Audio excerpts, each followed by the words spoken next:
நம்ம பவர் சத்திர இஸ்ரேல் கான்ஃபரன்ஸ்ல இயங்கிய ஆர்எஸ்பிஎல் பர்மா வைத்தியசாலைக்கு வந்திருக்காங்க. ஆமா, அதாவது அவங்க அப்பா அவங்க தாத்தால ஒரு அந்த வைத்தியத்தை பார்த்துட்டு இருந்தாங்க, வர்ம வைத்தியத்தை. இப்போ அந்த வர்மம் இருக்கிற வைத்தியத்தை இப்போ அவங்க பையன் பார்த்துட்டு இருக்காங்க. ஆமா, இவங்க எவ்வளவு எத்தனை தலைமுறையா அதை பார்க்காங்க, எப்படி வர்மம் இருக்கிறத கண்டுபிடிப்பாங்கன்னு சொல்லி அவங்ககிட்டே கேட்டு தெரிஞ்சுக்குவோம். வணக்கம். நீங்க எத்தனை தலைமுறையா அந்த வைத்தியம் பார்த்துட்டு இருக்கீங்க? 4 தலைமுறை பார்த்து வரோம். தாத்தாவோட அப்பா, தாத்தா, அப்பா, நான் பார்த்து வரேன். எந்த வழியான்னு சொல்லி குறுக்கு வலி, நெஞ்சு வலி, தலைவலி நான் கை நாடி பார்த்து மரமத்தை கரெக்டா எடுத்து கை நாடி பார்த்து வரம்பு இருக்கா இல்லையான்னு சொல்லிடுவோம்.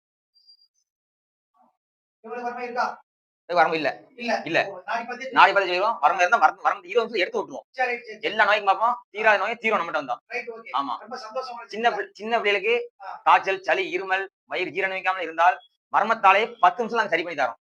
எங்க அப்பா பார்த்தாங்க, பொன்னுசாமி வர்மங்கள் டாக்டர் பார்த்தாங்க. என் குரு தெய்வம் குருநாதர், அவங்களும் நான் படிச்சு வந்திருக்கேன். பரம்பரை பார்த்தா 4 தலைமுறை பார்க்கலாம். எல்லா போகலும் என் அப்பா பொன்னுசாமிக்கே சேரும். அவங்கள வச்சுதான் நான் வந்திருக்கேன். எல்லாமே எங்க அப்பா அவர் தெய்வம். ரொம்ப சந்தோஷம். வணக்கம். நாங்கள் பக்கம் ஏமன்புரத்துலேருந்து வந்திருக்கேன்.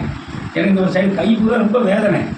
ஆனால் இங்கே வந்து எங்கள் தெரிஞ்ச ஒரு ஆள் இந்த நம்பர் கொடுத்தாங்க. இங்கே வந்து அவங்க பையன் பார்த்தாங்க. இவ்வளோ தான் தூக்க முடியும், இப்போ இந்த அளவு தூக்க முடியுது. அந்த வைத்தியசாலை பரம்பரையாக அவங்க பார்த்துட்டு வராங்க. இந்த வைத்தியம் பார்த்ததுல எல்லாருமே நல்ல குணமாக இருக்காங்க. எங்கள் வீட்டுக்கார அம்மாவை நடக்க முடியாமல் கொண்டு வந்து 10 நிமிஷத்தில் நடக்கலாம்.